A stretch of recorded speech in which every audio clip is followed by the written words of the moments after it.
Episode 40 बाबे दहर। जबल ने सोचने की अदाकारी की, फिर अपना मोबाइल जेब से निकाला और इसके आगे किया। जल्ता ने एक नजर इस मोबाइल को देखा, फिर इसे। अब तुम्हें कुछ करने की जरूरत नहीं है, हमारी सारी बातें वहां। इसने अपनी पुष्प पर लगे एक दरख्त की तरफ इशारा किया, जहां नन्हा सा कैमरा जगमगा रहा था। रिकॉर्ड हो चुकी हैं। अगर यहाँ से जाने के बाद तुम अपनी बात से मुकर गए तो मैं इसे लीक कर दूंगा। इसके अलावा भी मेरे पास तुम्हारे लिए बहुत कुछ है। इसने कनखियों से मोबाइल की तरफ इशारा किया। जल्तान ने ना चाहते हुए भी मोबाइल इसके हाथ से ले लिया, जहां एक वीडियो थी। वीडियो पर प्ले का बटन दबाया। जैसे जैसे वीडियो आगे बढ़ती गई, इसकी रंगत सुर्ख होती गई, हाथ की मुट्ठी भंजती चली गई। ये इनकी तहखाने में बैठकर अपनी अपनी करप्शन, फ्रॉड, धोखाधड़ी और मुख्तलिफ किस्म के गैर कानूनी कामों के बारे में बातचीत की वीडियो थी। फटे पुराने कपड़ों और चेहरे पर लगे जख्म इन्हें विक्टिम बना सकते थे, लेकिन इनके मुंह से निकलता जहर इन्हें बेवक्त मौत दे सकता था। वो मुंटियां बेच कर ही रह गया। तुम मुझे ब्लैकमेल कर रहे हो? जल्ताने से मलामत करनी चाहिए। मैं और मेरे दोस्त अपना करियर एक तरफ करके तुम्हारी मदद कर रहे हैं और तुम हमारे साथ ये कर रहे हो? हाँ, कर रहा हूं, क्योंकि तुम और तुम्हारे दोस्त यहाँ से बाहर निकलते ही दुनिया का जो चेहरा देखोगे, मुझे पूरा यकीन है कि तुम अपने फैसले पे नजरसानी करना चाहोगे। मुझे यकीन नहीं आता कि मैं तुम जैसे घटिया आदमी के साथ काम करूंगा। जबल मुस्कुराया। सिर्फ काम नहीं, तुम मेरे अंडर काम करोगे, क्योंकि तुम्हारा बॉस मैं हूंगा। वो खड़ा हुआ। पश्तों में अपने साथ दाएं बाएं खड़े लोगों से इस फैसले के मुतल्लिक राय मांगी। वो मुत्तफिक थे। एक गहरी सांस फिजा के सुपुर्द करते हुए वो जल्तान के साथ चर्च के अंदरूनी हिस्से की तरफ जा रहा था। रोजगर से बिलाकर नफरत के बादल झट रहे थे। 13 जनवरी, वक्त रात के 12:30 बजे। आसमान पर 6 स्याह बादल एक होकर कालम पैदा किए हुए थे। पूरे चांद की रात थी। रोशनी ने रोजगर का कोना कोना मुनव्वर कर रखा था। जल्तान इस तहखाने में खड़ा अपने साथियों को जाने की खुशखबरी सुना रहा था, और बिलाकर इन सब की आंखें वाकई खुश थीं। बिलाकर वो आजाद होने वाले थे। वो 5 लोग अपनी जिंदगी के 50 सालों तक इन चंद दिनों को नहीं भूल सकते थे, ये तय था। हंजला जबल खान के साथ खड़ी थी। शांताने से देखा, पिंचल में देखता ही रहा। यहाँ रहना अगर मौत थी तो यहाँ से जाना भी हयात नहीं थी। इसकी आंखों में उमड़ती नमी को देखकर हंजला ने इसकी हथेली की तरफ इशारा किया था। शानदार ने बिला इरादा अपना हाथ देखा और फिर बेयकीनी से नजरें उठाकर अपने सामने खड़ी लड़की को देखा, जो बमुश्किल अपनी मुस्कुराहट जब्त किए खड़ी थी। शानदार की कलाई पर एक ईमेल एड्रेस लिखा था। ये यकीन हंजला का काम था, लेकिन जिस चीज ने इसे हैरत में मुब्तला किया था वो सिर्फ 2 लफ्ज थे। सिर्फ 2 लफ्ज। शानदार ने एक नजर हंजला को देखा, बेचारगी से, खफकत से। आह, इसे पश्तो नहीं आती थी। फिर इसने सबराज को देखा। हाँ, इसे तो आती थी, लेकिन शानदार को थोड़ी गैरत भी आती थी। अपने साले से इसी की बहन का लिखा हुआ इजहार पढ़वाना थोड़ा ज्यादा मॉडर्न हो जाता, और शानदार फिलहाल इतना मॉडर्न हुआ नहीं था। इसकी दूसरी उम्मीद सुल्तान सफदर था। सुल्तान जो जुल्फ का बैग इसे पहना रहा था। शानदार ने इसे कोहनी से खींचकर अपनी तरफ मुतवज्जा किया, अपनी हथेली इसके आगे खोल दी। सुल्तान ने बेख्तियार मुंह पर हाथ रख लिया। ओह माय गॉड, इजहार मोहब्बत! आहिस्ता बोल, इसके भाई सुन लेंगे। इसने सुल्तान के पैर के ऊपर बूट रखा। सुल्तान ने ओके ओके कहते हुए आवाज धीमी कर ली, फिर गौर से इसकी हथेली पर लिखे लफ्ज पढ़ने की कोशिश की, लेकिन इसे कुछ समझ नहीं आ रहा था। समझ नहीं आ रहा ना, आएगा भी कैसे? मुस्तकबिल की डॉक्टर जो है, वो अगर डॉक्टर है तो मैं भी इसका नर्स हूँ, लिखा है। वो इसके कान के पास झुका। मेरी जान, आई एम सॉरी। फूफो ने सोते हुए अंगूठी पहना दी। भाई मजाक मत कर, इधर जान पे बनी है। मेरा मोबाइल भी नहीं है, वरना गूगल पर ट्रांसलेट कर देता। अच्छा दिखाओ, अब जरा गौर से पढ़ता हूँ। वो अब के दोबारा गौर से इसकी हथेली देखने लगा। लिखा है, जान आई एम सॉरी, खेल खेल में कजन के साथ कबूल है कर दिया। जान, मेरा जिस्म अगर वहां होगा तो रूह तुम्हारे पास होगी। यार मत करो यार। शानदान बुरी तरह गायब हुआ। सही पढ़ के दे, क्या लिखा है? लिखा है, मेरा फेवरेट टाइम पास। शानदान की बाजें खुल गई। اس کا بس نہیں چلتا تھا دل پر ہاتھ رکھ کر فرش نشین ہو جائے۔ حنزلہ کا بھی بس نہ چلتا تھا کہ اس کا گلا دبا دے۔ وہ دنیا کا پہلا مرد تھا جو اپنی محبت کا اظہار اپنے دوست سے پڑھوا رہا تھا۔ شرمندگی سے شرمندگی تھی۔ کندھے پر بیگ ٹانگے ظرف نے کچھ سے ذرا فاصلے پر کھڑے جبل خان کو دیکھا۔ وہ زبراں سے کچھ کہہ رہا تھا، دونوں تیز تیز بات کر رہے تھے، وہ ان کی زبان نہیں سمجھ سکی۔ اس نے ایک نظر سلطان کو دیکھا اور مسکرائی، وہ بھی اس کے ساتھ مسکرایا تھا۔ اپنی شکل دیکھو سلطان، شادی پوسٹ پون کرنی پڑے گی۔ خیال میرا بھی کچھ مختلف نہیں ہے، اس چہرے کے ساتھ فوٹو شوٹ کیسے ہوگا؟ ظروف نے گہری سانس لی۔ مجھے جبل سے کچھ بات کرنی ہے، حالانکہ وہ اس لائق نہیں ہے۔ وہ اسے دیکھتے ہوئے بولا، وہ میرے ساتھ اچھا رہا ہے، میرے جیلس ہونے کا خدشہ ہے۔ اس کی بدجاتکی سے وہ محظوظ ہوئی۔ مجھے پھر بھی اس سے بات کرنی ہے۔ صاف صاف کہو، سننی تو میں نے کسی کے باپ کی بھی نہیں ہے۔ وہ مصنوعی خفگی سے بولا، پھر سامنے سے ہٹ کر اس کے لیے بازو پھیلایا۔ جائیں میڈم، آپ کو سلطان کی طرف سے یوں بھی بہت سی رعایتیں حاصل ہیں، ایک اور صحیح۔ وہ مسکرا رہا تھا، ظروف بھی اس کے ساتھ مسکرائی، اور وہ چھوٹے چھوٹے قدم لیتی اس کے پاس آ کر رکی۔ اس نے کسی خیال الہام کے تحت مڑ کر دیکھا، وہ اس کے سامنے کھڑی تھی۔ اس کے دل میں ایک ٹھیس اٹھی، مگر ہونٹ مسکراہٹ میں ڈھل گئے تھے۔ یہاں آتے وقت تم مجھے سب سے زیادہ برے لگے تھے، اور یہاں سے جاتے وقت تم سب سے زیادہ اچھے لگے ہو۔ نائس ٹو میٹ یو جبل اجلال خان، وہ مسکراتے ہوئے سادگی سے کہہ رہی تھی۔ جبل نے سر کے خم سے شکریہ ادا کیا۔ ظاہر ہے میں نے آپ کے تھپڑ اور مکے برداشت کیے ہیں۔ ظروف ہنس پڑی، جبل بھی ہنسا تھا۔ تمہارا فیورٹ ہاسٹس کون تھا جبل؟ کم سے کم آپ نہیں تھی۔ باخدا مجھے سب سے زیادہ تنگ آپ نے کیا ہے، اور اس ڈیٹ شانے نے۔ اس نے باقاعدہ انگلی اٹھا کر سلطان صفدر کی طرف اشارہ کیا۔ وہ اتنا برا بھی نہیں ہے، برے لوگوں سے زیادہ اچھے لوگوں سے ڈرنا چاہیے۔ خیر چھوڑے، آپ جانے سے پہلے قہوہ پینا چاہیں گی؟ نہیں، ویسے مجھے تمہارا قہوہ یاد آئے گا، آ جائیے گا روز گڑھ۔ فراخ دلی سے کہا، تاکہ تم مجھے دوبارہ کڈنیپ کر سکو۔ لا حول ولا، اس نے ہنستے کانوں کو ہاتھ لگایا۔ میں کوئی پیشہ ور مجرم تھوڑی ہوں، شوقیہ تو ہو، کیا معلوم اس دن تمہارا شوق پھر جاگ جائے۔ جبل اب بھی ہنس رہا تھا۔ وہ آخری بار اتنا کھل کر کب ہنسا تھا اسے یاد نہیں تھا۔ اس کی ہنسی واقعی بڑی دل فریب تھی۔ میں قسم کھاتا ہوں دوبارہ آپ کو کڈنیپ نہیں کروں گا، نہ آپ کے سر پر گن رکھوں گا، نہ بہرام کو آپ کا ہاتھ جلانے دوں گا، اور نہ آپ کو مینیپولیٹ کروں گا۔ اب بتائیں، اب آئیں گے آپ؟ سینے پر ہاتھ باندھ کر اس کی آنکھوں میں جھانک کر سوال کیا۔ وہ چاہتا تھا وہ آئے، ہرگز نہیں۔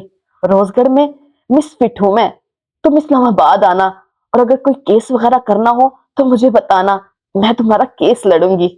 جبل کی مسکراہٹ پھیکی پڑی، آپ میرا کیس نہیں لڑ سکیں گی، میں شہر کے بہترین وکیلوں میں شمار ہوتی ہوں۔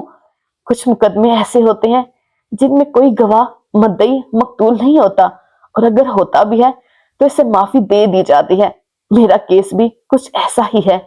ظروف چند پل سے دیکھتی رہی۔ وہ اس برے وقت کو بھول نہیں سکتی تھی، لیکن وہ جبل خان کا احسان بھی نہیں بھول سکتی تھی۔ اگر وہ نہ آتا تو وہ گولی سے ختم کر چکی ہوتی۔ میری جان بچانے کے لیے شکریہ، وہ ممنون تھی۔ کیا کہوں، یہ تو میرا فرض تھا، وہ مسکراتے ہوئے بولا تو ظروف بھی ہنس دی۔ میری وجہ سے آپ نے جو تکلیف دیکھی، میں ان سب چیزوں کے لیے بے حد شرمندہ ہوں، حالانکہ تم نہیں ہو۔ فارمیلٹی بھی کوئی چیز ہوتی ہے خاتون، وہ خفگی سے بولا۔ اب اگر تمہارا فرض فارمیلٹی کا سب ہو گیا ہو تو ہمیں چھوڑ کر آ جاؤ۔ حسن سلطان نے بلاخر مداخل کو اپنا قانونی فرض سمجھا۔ وہ ان کے دائیں طرف آ کر کھڑا ہوا تھا، بیگ کندھے پر، چہرہ دھلا دھلایا، یوں جیسے نانی کے گھر جانے کو کوئی بچہ تیار ہوتا ہو۔ ہاں بس اس کی ماں نے مارتے وقت ہاتھ ہلکا نہیں رکھا تھا۔ میرا فیورٹ ہاسٹیج حسن سلطان تھا، جب اسے دیکھتے ہوئے بولا تھا۔ حسن نے ایک بے نیازی بھری نگاہ اس پر ڈالی، ظروف کا ہاتھ پکڑا۔ اور وہ بات بتاؤ جو مجھے معلوم نہ ہو، کیا شان بے نیازی تھی، کیا غرور تھا؟ جبل خان تو اسے دیکھ کر رہ گیا۔ جہاں جاؤ وہاں فینس، تنگ آ گیا میں تو۔ اور کچھ دیر بعد وہ تمام لوگ کندھے پر بیگ لیے، لڑکھڑاتے قدموں، دکھتے پیروں، زخمی جسم کی اٹھتی ٹھیسوں کو سہتے ہوئے خانے کے زینے چڑھ رہے تھے۔ یہاں آتے وقت وہ خوف لائے تھے، یہاں سے جاتے وقت کندھے ہلکے تھے اور بیک وقت شاید بھاری بھی۔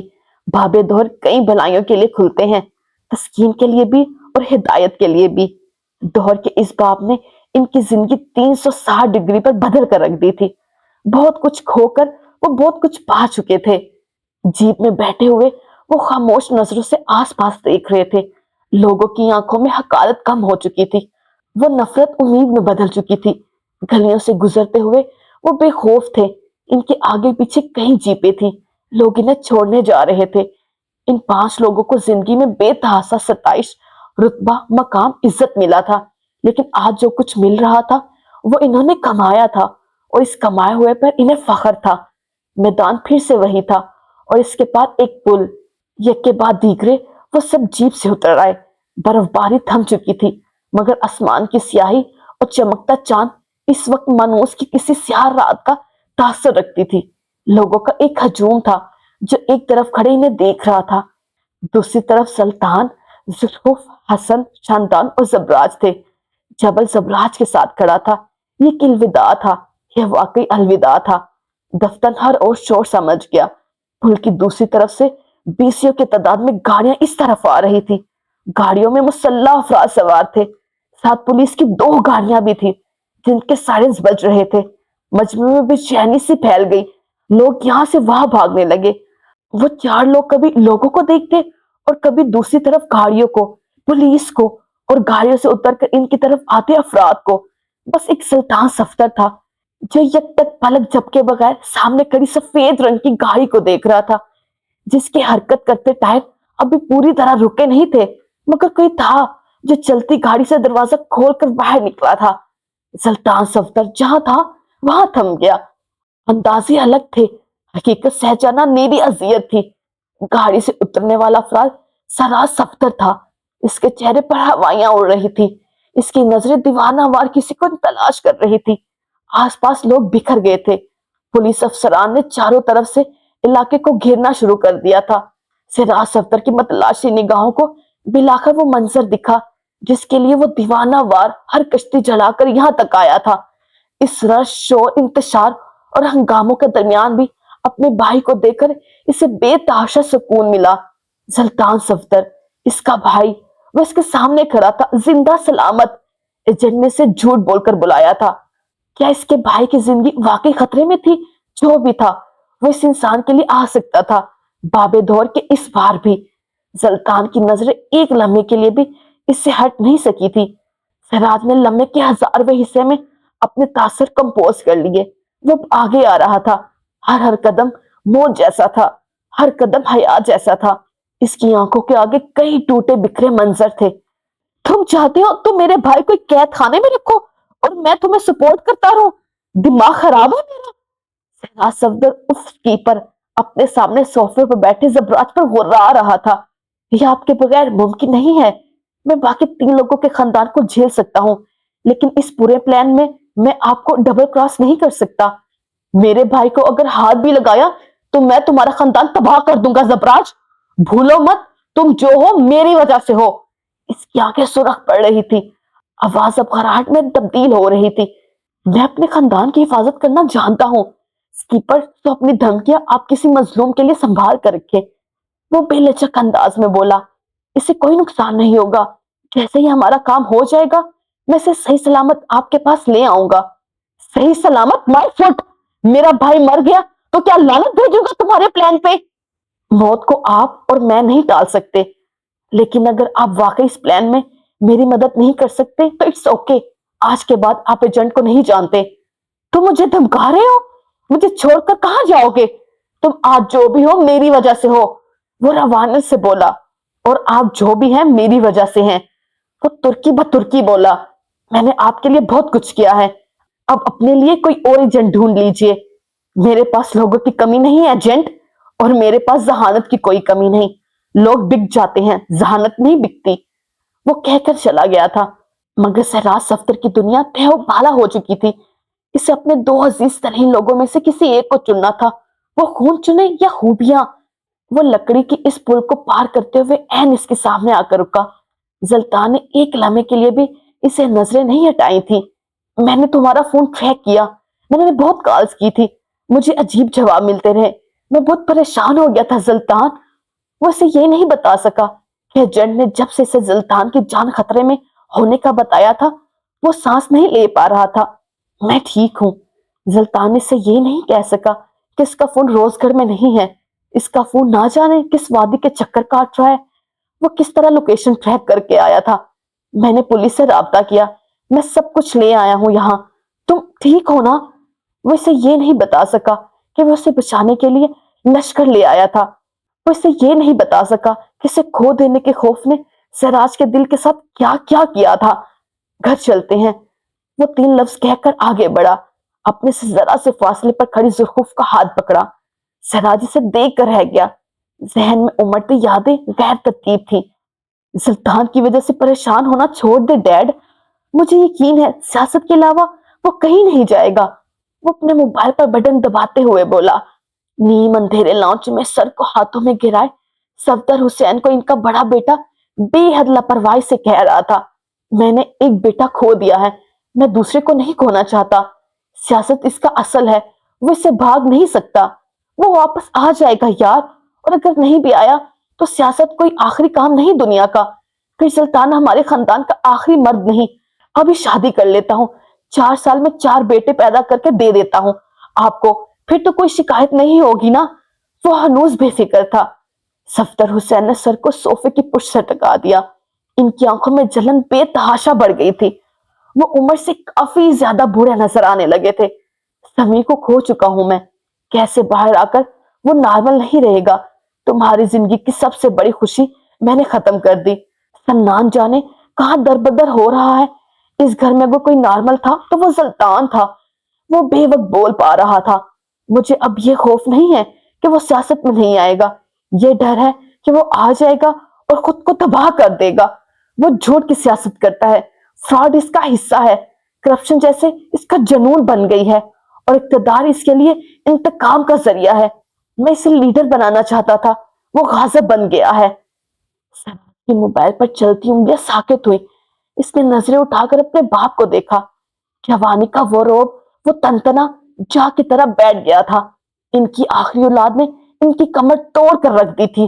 वो जिस क्रॉफर्ड से अपनी बाकी 3 औलादों के फैसले करते रहे थे, सुल्तान सफदर इसी क्रॉफर्ड के साथ इनके हुक्म रद्द करता था। इन्हें इस तरह देख सहराज अपनी जगह से उठा और घुटनों के बल इनके पैरों के पास आकर बैठा। आंखें मुतफक्कर थी। आप क्या चाहते हैं डैड? ये सवाल इसने 22 साल की उम्र में पूछा था। उस सफदर ने इसे अपनी मोहब्बत से दस्तबरदार होने को कहा था। वो आज एक बार फिर इससे कुछ मांगते और सहराज इन्हें मना नहीं कर सकता था। मुझे मेरा बेटा लीडर बना कर दो, तुम कर सकते हो, सिर्फ तुम ही कर सकते हो। वो इनका हाथ थाम गया था। बगैर कुछ कहे भी सफदर जानते थे अब सुल्तान के अंदर बहुत जल्द वो तब्दीली देखेंगे। खुदगर्जी थी तो वही सही, मगर अपना बोझ इस औलाद पर डालकर इन्हें हमेशा हल्का ही महसूस हुआ था। लॉन्च के दरवाजे से बाहर जाते हुए सराज सफदर एजेंट का नंबर मिला रहा था। इसे अपने भाई को भूख, कैद, मौत, नाइंसाफी दिखानी थी, ताकि वो वापस आए तो लीडर बनकर आए। शायद वो वापस आते हुए इसका भाई बनकर ना आए। खैर है, अपनी मोहब्बत पर दस्तबरदारियां देना इसे 22 साल की उम्र से आता था। पुलिस ने चंद अफराद को गिरफ्तार करना चाहा, मगर सुल्तान हाथ उठाकर सख्ती से मना कर चुका था। मैं और मेरे दोस्त पिकनिक मनाने आए थे, हमारा एक्सीडेंट हो गया और गांव वालों ने हमारी मदद की है, इनका कोई कसूर नहीं है, ये लोग मददगार थे। बाकी चारों का बयान भी कुछ मुख्तलिफ ना था। लकड़ी के इस पुल पर पहला कदम सरदार सफ्तर ने रखा था, दूसरा हसन सुल्तान ने। इसके पीछे सुल्तान और शानदान थे, जिन्होंने जबराज को सहारा दे रखा था। वो उनके कंधों पर हाथ रखे हुए कदम उठा रहा था। लोग इन्हें जाते हुए देख रहे थे, चंद फखर से, चंद इत्मीनान से, चंद उम्मीद से और चंद धुल चुकी बदगुमानी से। वो असीर थे, मगर वापसी पर इन्हें अपना असीर किए जा रहे थे। रोजगर के असीर अपनी सजा काट चुके थे। वो अब आजाद थे, मगर कोई आवाज थी जो रोजगर के मुजफ्फरात में गूंजी थी। वो पिस्तौल से निकलने वाले लोहे की आवाज थी। एक के बाद दीगरे 3 फायर हुए। जबराज के जिस्म ने झटका खाया। गोलियां इसके जिस्म को चीरते हुए निकली थी। अपने दोस्तों के कंधे पर जमे इसके हाथ बेदम हुए। वो घुटनों के बल लकड़ी के इस पुल पर गिर पड़ा था। लम्हों का खेल था, लम्हों में खत्म हुआ।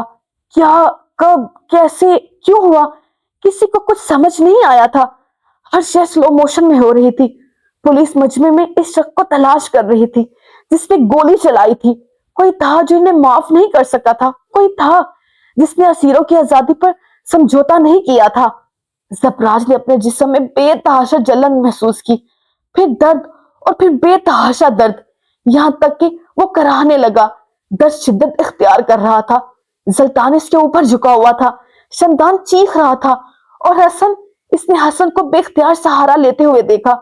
इसके जिस्म से वाफर मिकदार में कुछ खारिज हो रहा था। वो खून था, सुरख खून। इससे सिर्फ दर्द महसूस हो रहा था, सिर्फ दर्द। समातें अब सुन हो रही थी। जबर खान इस तक आना चाहता था और पुलिस वाले इसे हटा रहे थे। जाने क्यों वो चीख रहा था, वो शायद रो भी रहा था। जाने क्यों पुलिस अफसर इसके सीने पर हाथ रखे इसे दूर कर रहा था, क्योंकि वो इस गांव का सरदार था, लेकिन वो दोस्त भी तो था। फिर इसने जुल्खुफ को अपने करीब बैठते देखा। वो इसकी आंखों से गिरते आंसू अपने हाथों पे महसूस कर सकता था। वो दर्द में मुस्कुरा देता तो वो चारों भी मुस्कुराते थे। इन्हें रोता देख इसने मुस्कुराने की कोशिश की, मगर इसे महसूस हुआ ये दुनिया का सबसे तकलीफ दे काम था। दर्द, इस दर्द ने इसकी आंखों के गोशे भिगो दिए। लोहे के वो जर्रे इसे एक जगह धंसते महसूस हुए। इसकी आंखों के आगे मंजर धुंधले हुए। हालांकि वो इन चारों को मजीद देखना चाहता था। इसके हाथ मफलूज थे, हालांकि वो हाथ बढ़ाकर इनके आंसू पोंछ लेना चाहता था। इन धुंधले मनासर के पास इसे शिद्दत में एक चेहरे की कमी महसूस हुई। वो कमी दनीन जाफर की थी। एक लम्स खैर मौजूद था। वो इसे महसूस करना चाहता था। वो इसकी बीवी का लम्स था, एक खुशबू जिससे आसपास के साफ्ते धुल जाती थी। वो इसके बेटे की खुशबू थी। अंधेरे में जाते इसके जहन में एक एक करके यादें बनती गई। रोजगढ़, बिछड़ा दोस्त, लंदन के साथी, सफेद ट्यूलिप जैसी इसकी शफाफ मोहब्बत। सुन होती समातों में आखिरी आवाज इसके बेटे की थी। अंधेरे में जाती आंखों ने दनीन जाफर का चेहरा देखा, इसकी कमी को महसूस किया। इसे अगर जिंदगी मोहलत देती तो इसके लिए सफेद ट्यूलिप जरूर ले जाता। रोती आंखें, चीखते चिल्लाते दोस्त, रूठी मोहब्बत और वजूद के कोई भी हिस्से को इस जहां में छोड़कर इसने आंखें बंद कर ली। दिमाग तरीक में डूबता चला गया। वो अब कुछ भी महसूस नहीं कर सकता था। दर्द खत्म, महरूमियां गायब, आरज़ुएं खाक हुई। बाबे दौर किसी के लिए मुकम्मल तौर पर बंद हो चुका था, हमेशा हमेशा के लिए। 8 माह बाद सफेद और हल्के गुलाबी रंग के डेकोर पर सजे सफदर मेंशन के लॉन में मेहमानों की तादाद मुख्तसर थी। मेजों के साथ लगे छतरी नमा स्टैंड्स पर बग की कुमकुमे जगमगा रहे थे। घास की तराश खराश और रंग बिरंगी फूलों ने लान को अलग रौनक बख्श रखी थी। दरवाजे पर एक बोर्ड रखा था जहां सुनहरी हरूफ में सुल्तान सफदर और जुल्खुफ वकार के निकाह की तकरीब का हिस्सा बनने पर खुशामदीद कहा जा रहा था। सजावट बेहद आम थी। मेहमान मुख्तसर थे। पैसा बहाने की तरह बहाने की बजाय बचाया गया था। ढोलकी, मायूं, मेहंदी और इस तरह के कई चौंचलों को एक तरफ रखते हुए म्यूजिक के बेहंगम शोर से दूर नई जिंदगी की शुरुआत अपनों के दरमियान दुआओं और सादगी में होने वाली थी। 8 माह कबल इनकी जिंदगी में आने वाले तूफान ने इन्हें बदल कर रख दिया था, इसमें कोई शक नहीं था। 8 माह कबल ये शादी एक फैंसी ड्रेस शो होता, आज वो एक निकाह की तकरीब थी। अच्छी लग रही हो, जुल्खुफ के साथ सोफे पर बैठे हुए हसन सुल्तान ने से बताया था। वो सफेद रंग के कुर्ता शलवार में मलबूस था। पैरों में हमेशा की तरह लाखों की मलकियत के जूते नहीं थे। आज इसने आम ना सही लेकिन ज्यादा महंगे जूते नहीं पहने थे। मादी अशिया वक्त खो चुकी थी। वाकई अच्छी लग रही हो या हमेशा की तरह ड्रामे कर रहे हो, वो दुपट्टा सर पर जमाते हुए कह रही थी। हसन ने गर्दन फेर कर इसे देखा। जमरद रंग के अंदरखा जिसके दामन, बाजू और गले पर सुनहरी रंग का बेहद खूबसूरत काम हुआ था। कानों में सुनहरी अवेजे, गले में चोकर और माथे पर टिक्का। वो सिर्फ अच्छी नहीं लग रही थी, वो खूबसूरत लग रही थी। छोटे बालों में कर्ल डाल रखे थे जिनमें चंद लटे चेहरे पर झूल रही थी। ये बाल यकीनन इसने सुल्तान की पसंद पर बनाए हुए थे। सरमई आंखें आज बेहद रोशन थी। हसन गहरी सांस भर कर रह गया था। मेरी तारीफ तो अब फजूल लगेगी, वैसे इस मिस्त्री ने तारीफ नहीं की क्या? अभी से कहाँ मिली हूँ? हसन ने नफी में सर हिलाया। माना कि आज तक कोई चक्कर नहीं चलाया मैंने, लेकिन वो जो मोहब्बत के चोंचले हैं, इनसे अच्छी तरह वाकिफ हूँ। जैसे कि वो ब्राइडल रूम में तुम्हें देखने आया नहीं होगा। बा खुदा, वो ब्राइडल रूम में मुझे देखने नहीं आया। वो धीमी आवाज में सच ही तो कह रही थी। हसन को अपनी जनरल नॉलेज पर शक सा हुआ। जुल्फ को इसकी और सुल्तान की आखिरी मुलाकात याद आई। वो अपने घर के पोर्च की तरफ बढ़ रही थी। बैग में से कुछ निकालते हुए वो आसपास देखे बगैर चल रही थी। साथ साथ कुछ बड़बड़ा रही थी। आज वो काफी मसरूफ लगती थी। कितनी बार कहा है तुमसे, जल्दी कर लो, देर हो जाएगी, लेकिन तुम। गाड़ी का फ्रंट डोर खोलते वो सरसल बोलते हुए वो एकदम रुक गई। गलती हो गई मैडम, असल में आपके होने वाले शोहर का काम थोड़ा मसरूफियत का है। वो स्टीयरिंग पर सर टिकाए दिलचस्पी से इसे देखते हुए कह रहा था। भूरी आंखों में चमक थी, माथे पर बिखरे बाल इसे देखने पर मजबूर करते थे। मेरा होने वाला शोहर हमारे निकाह वाले दिन इस वक्त यहाँ क्या कर रहा है? वो दरवाजा खोलकर फ्रंट सीट पर आकर बैठी। मूड अचानक खुशगवार हो गया था। कुछ नहीं, बस एक पुरानी दोस्त थी, इससे फ्लर्ट करने आया था। वो गाड़ी को सड़क पर लाते हुए बोला, मेरी वो दोस्त काफी खूबसूरत थी वैसे। मेरा भी एक दोस्त था, सोच रही हूँ इससे फ्लर्ट करना शुरू कर दूं। शादी से पहले कुछ तो एडवेंचर होना चाहिए, है ना? अगर वो दोस्त मेरे अलावा कोई है तो तुम्हारे एडवेंचर में इसकी जान चली जाएगी। लेकिन खैर है, तुम शौक पूरे करो। सुल्तान सफदर ने खुले दिल से ऑफर दी। कितना अच्छा था ना वो। और तुम जो अपनी माजी के दोस्त से फ्लर्ट करने का सोच रहे हो, क्या मैं इसकी जान लेने का सोच सकती हूँ? तुम खुदकुशी करोगी क्या? जुल्फ को लगा, वो मुस्कुराया। तुम्हारे अलावा किसी को मेरे ख्यालों तक भी दस्तरस नहीं है। मोट काटे बेहद सहूलत से आम अंदाज में कहा जाने वाला इसका जुमला इसके साथ बैठी लड़की के लिए आम हरगिज नहीं था। वो मुस्कुराई और तमाने से आंखें मूंद ली। 8 माह पहले इसने एक इजहार किया था और 8 माह बाद आज दोबारा किया था। हाँ, शक वो कहने में कंजूस था, मगर आजकल जुल्फ की तरफ से भी इसे रियायतें मिलने लगी थी। सुल्तान सफदर इसकी जिंदगी का सबसे खूबसूरत दौर था। खुशी ये थी कि वो है और रहेगा। रुक जाए, रुक जाए, रुक जाए।